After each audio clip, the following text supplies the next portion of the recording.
सफल होगी तेरी आराधना।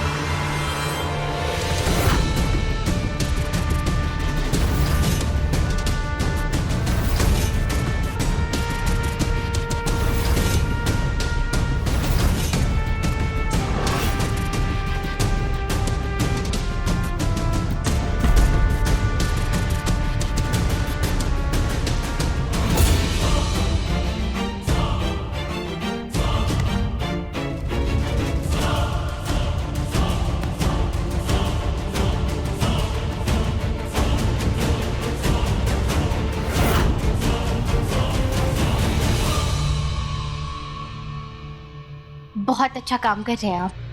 देविका जी इतना डर गई हैं कि अब वो हमारे झांसे में आ गई और हमने साहब जी की वो दवाइयाँ भी बदल दी और देविका जी को उस डॉक्टर की लाश दिखाकर इतना डरा दिया है कि अब हमारा प्लान जरूर कामयाब हो जाएगा।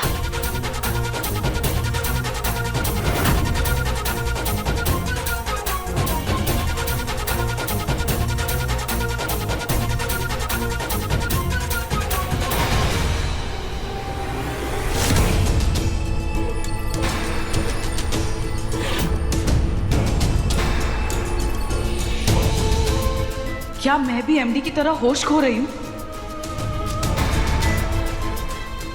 मुझे कुछ समझ ही नहीं आ रहा है। लैपटॉप में सीसीटीवी कैमरा की फुटेज चेक करती हूँ, अभी उसी से पता चलेगा कोई भूत है या फिर कोई इंसान।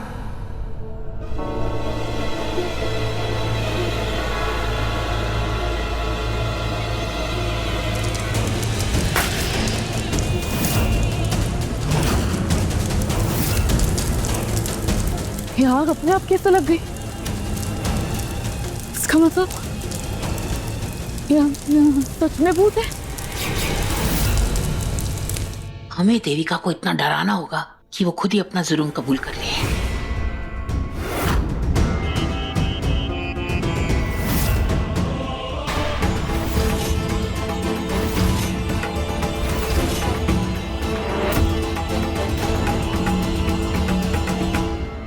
आज तो आप लोग बाल बाल बच गए। वो देखिए, देविका ने सीक्रेट कैमरा लगाए रखे हैं।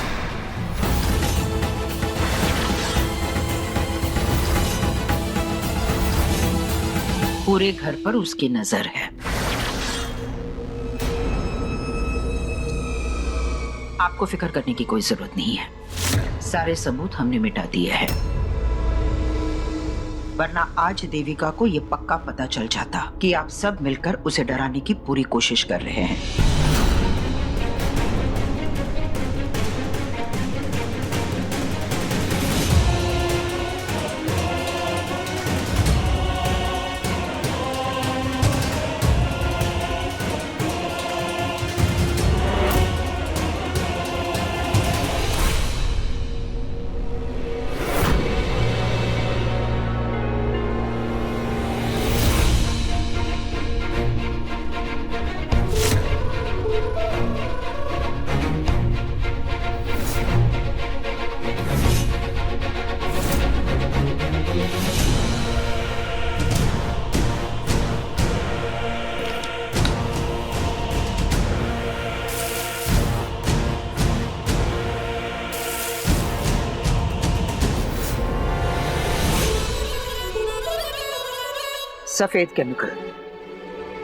सफेद केमिकल में कुछ ऐसी चीजें होती हैं, हवा में आते ही वो बहुत ही गर्म हो जाता है, जिसकी वजह से वो किसी भी चीज को आग लगा देता है।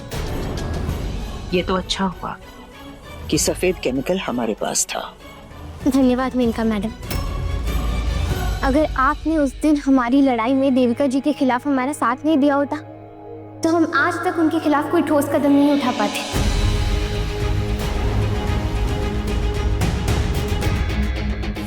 हम उस घर वाले डॉक्टर को बुला लेते जिन्होंने साहब जी का इलाज किया था। वो देखकर पता लगा सकते हैं कि ये दवाइयाँ असली हैं या नकली। नहीं,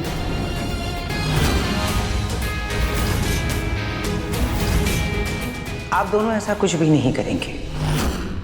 दंगल एक्सप्रेस चैनल को सब्सक्राइब करिए, क्योंकि हमारे जो फैमिली डॉक्टर है ना, वो माधव के बहुत करीब है। वो जाकर माधव को सब कुछ बता देंगे।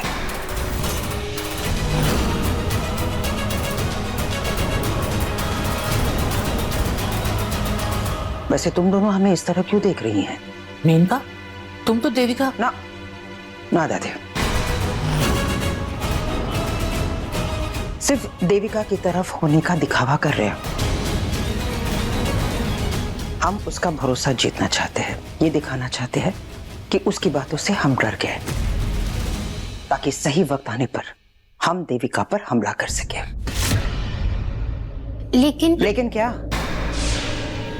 लेकिन क्या आराधना, तुम्हें क्या लगता है कल की आई हुई छोकरी से डरकर हम चुपचाप बैठ जाएंगे? बिल्कुल भी नहीं। बल्कि माधव का जो बर्ताव है ना, उसे देखकर हम समझ गए हैं कि देविका ना सिर्फ बातों से बल्कि कुछ और कर रही है, जिसकी वजह से माधव अपने ऊपर से अपना काबू खो चुका है। सही समझा है आपने। देविका जी गलत दवाइयाँ देकर साहब जी की दिमागी हालत के साथ खेल रही है। लेकिन इस बात की पुख्ता जांच हम करवाएंगे, पर अपने डॉक्टर से, ताकि देविका को इसकी भनक भी न लगे। ये तुमने सही कहा बेटा। लेकिन दादी, माधव आजकल जिस हालत में है ना, वो हमारी बात बिल्कुल भी नहीं सुनेगा। लेकिन सबूतों को वो नकार नहीं पाएगा। क्या सिर्फ दवाइयों की सच्चाई काफी होगी देविका को बेनकाब करने के लिए? नहीं, हमारे पास एक प्लान है जिसे तुम दोनों को पूरा करना होगा, ताकि देविका का सच सबके सामने आ जाए।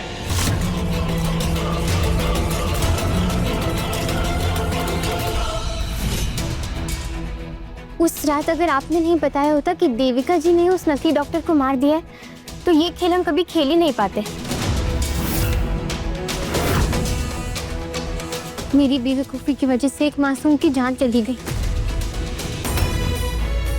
मैंने ही देविका जी को उस डॉक्टर का पता दिया था, ये सोचकर कि अपनी बहन के कातिल का वो पता लगाएंगे। लेकिन किसे पता था कि वो खुद ही कातिल बन जाएंगे।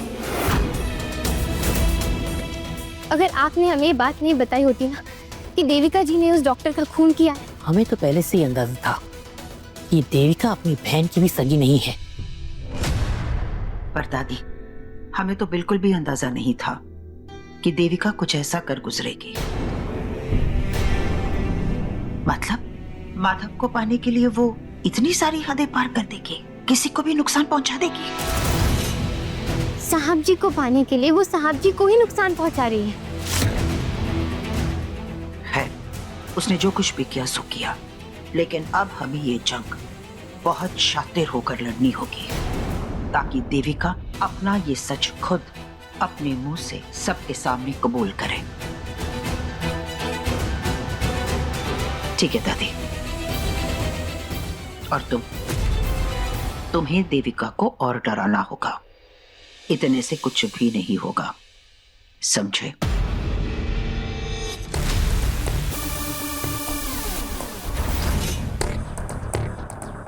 तुम्हें देविका को डराना है, हमें नहीं। चलो मास्क उतारो।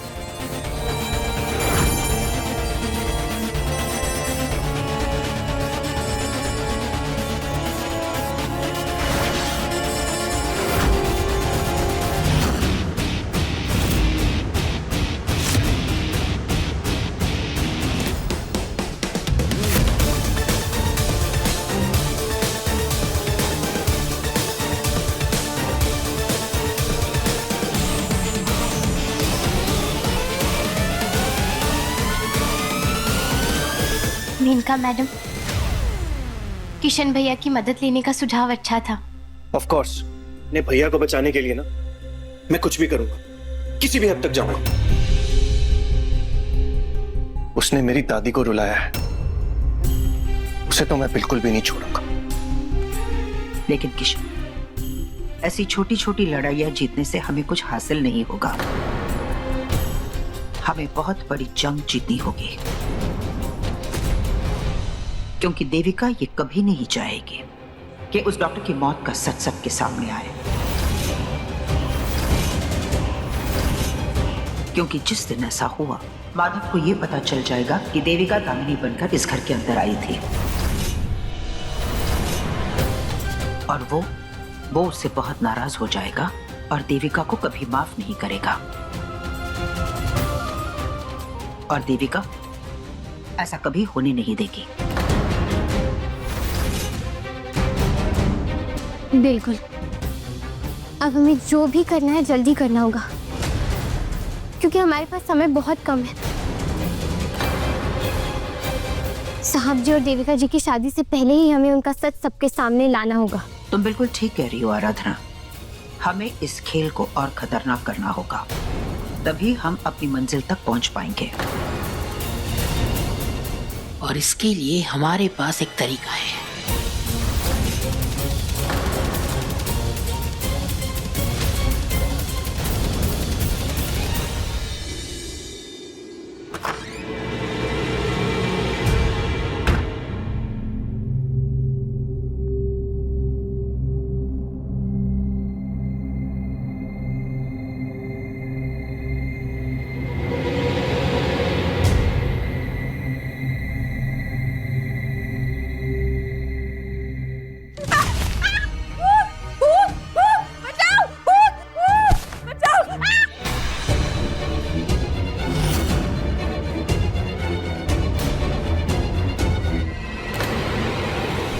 बेटा, कोई भूत नहीं है यहाँ, हम हैं दादी।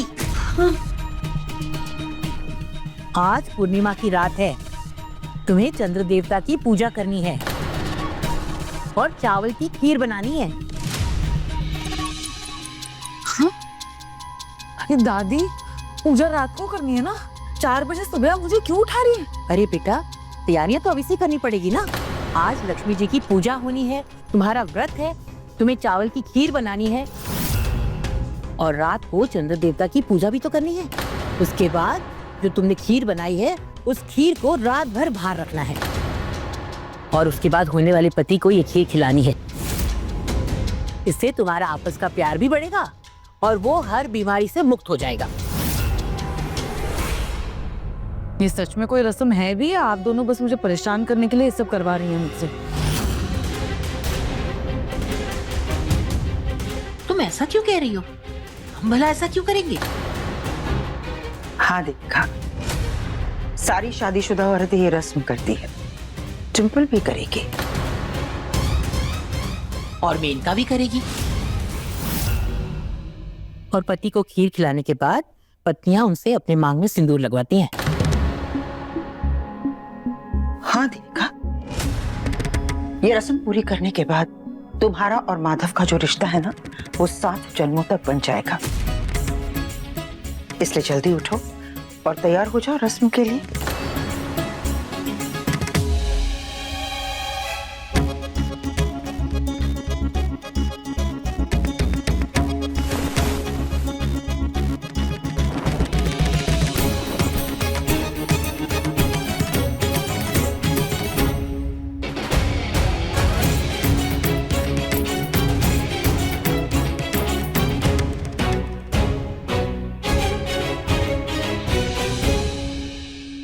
ये तो सिर्फ ट्रेलर था, अब तो पूरी पिक्चर दिखानी है हमें देविका को। उससे उसका सुख, चैन, नींद सब कुछ उससे छीन लेंगे। अब तो हम इसकी ऐसी हालत करेंगे कि वो सारा सच खुद अपने मुंह से सबके सामने कबूल करेगी। हाँ, आज की रात देविका का सच सबके सामने आएगा और वो इस घर से बाहर होगी और मैं उसे ये रस्म तो बिल्कुल भी पूरी नहीं करने दूंगी।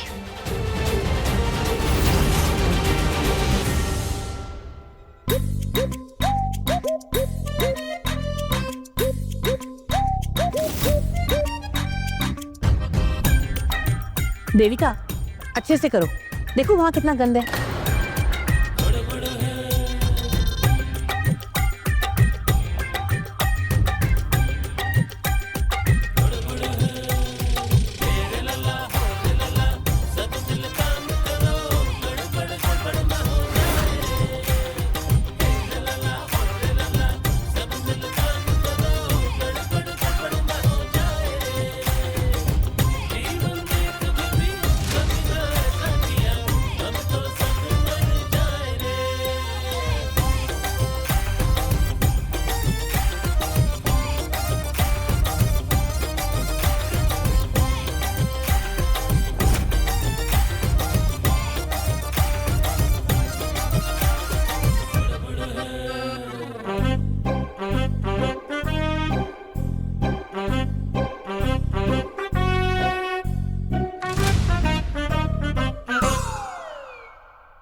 एमडी आप कहाँ जा रहे हो?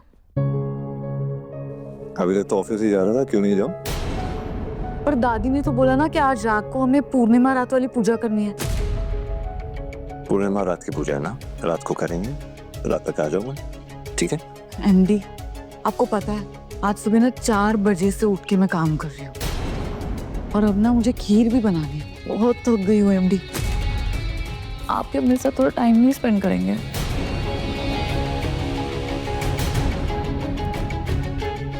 दवाई तो बदल दी है, फिर असर क्यों नहीं हो रहा है? दादी, नई दवाइयों को असर करने में थोड़ा सा वक्त लगता है।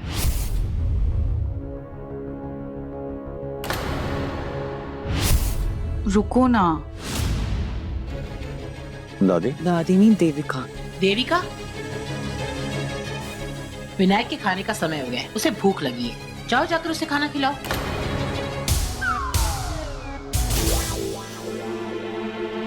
आराधना?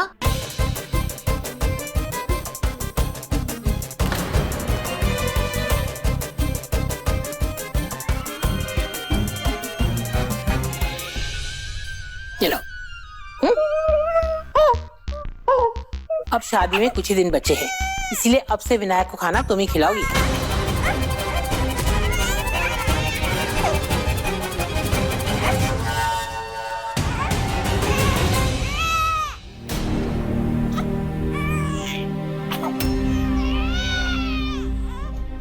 ऑफिस के लिए निकल रहा हूं मैं।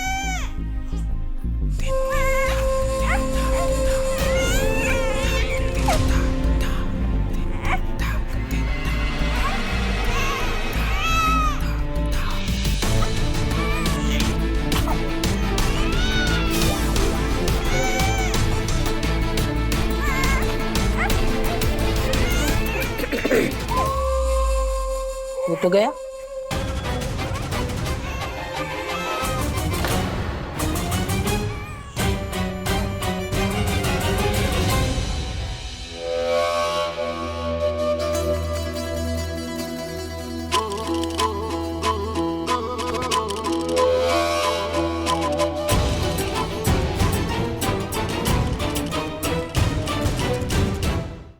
अभी सब्सक्राइब करें हमारा चैनल और पाएं मन सुंदर के सारे शानदार एपिसोड्स।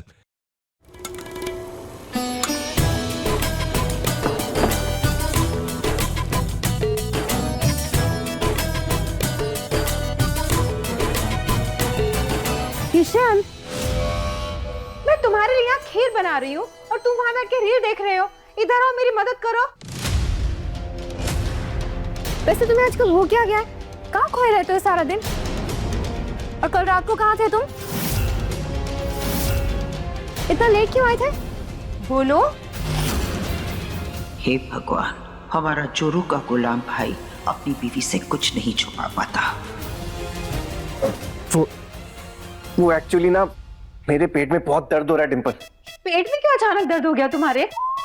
बात एक्चुअली एक बात छुपा रहा हूँ ना। क्या क्या कहा? क्या छुपा रहे थे? कुछ नहीं, वो एक्चुअली मैं अपना दर्द छुपा रहा था। मुझे दर्द में देख के तुम्हें तकलीफ होगी ना बेबी, इसलिए मैं थोड़ी वॉक करके आता हूँ। हाँ? पेट दर्द में वॉक? ईशान! दीदी, ये क्या हो गया आपके भाई को? मुझे तो लगता है बड़े भैया की तरह ना इनका भी दिमाग खराब हो चुका है। आराधना, प्लीज तो मेरी खीर देख लोगी? मैं फ्रेश होके आती हूँ। Thank you.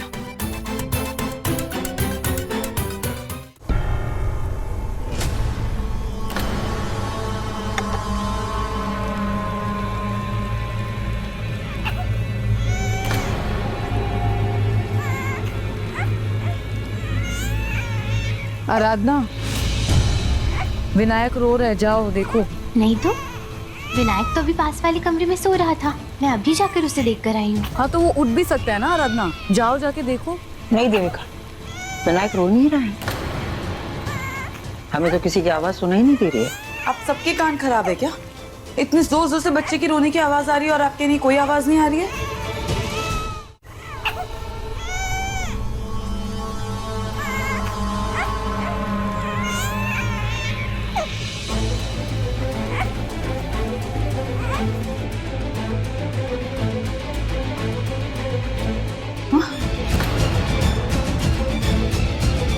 तो अच्छे से खेल रहा है, तो फिर मुझे इसके रोने की आवाज कैसे आ रही है?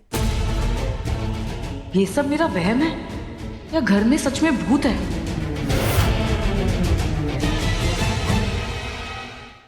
आप देविका जी के साथ तो ये रस्म कर रहे हैं। रस्में तो मैंने तुम्हारे साथ भी की थी आराधना, तब भी मुझे ना तो रस्मों पे यकीन था ना ही तुम पर। देविका जी के साथ शादी का फैसला आपने खुद लिया है, इसका मतलब है कि आपको इन बातों पर यकीन है और देविका जी पर पूरा भरोसा है। अपने पसंदीदा शो के फुल एपिसोड देखने के लिए अभी डाउनलोड करें दंगल प्ले ऐप।